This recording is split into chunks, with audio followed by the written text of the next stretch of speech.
అమ్మవారిని నిత్యము నేను మీకు చెప్పాను కదా, ప్రతిరోజు విడిచిపెట్టకుండా 24 నిమిషాలు లలితా సహస్రం పారాయణం చేయండి. అలవాటు చేసుకోండి. మీకు తెలియని ఒక మహాశక్తి, ఒక పాజిటివిటీ, ఒక వైబ్రేషన్ మీలో కలుగుతూ ఉంది.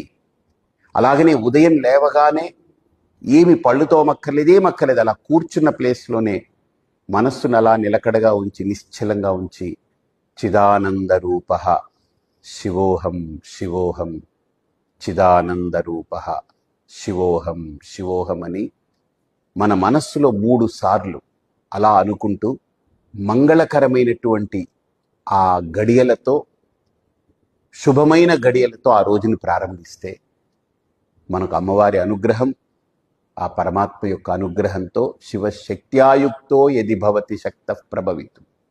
కాబట్టి అమ్మ అనుగ్రహము, అటు అయ్య అనుగ్రహంతో మనం ఆ రోజంతా అమ్మయ్యా అని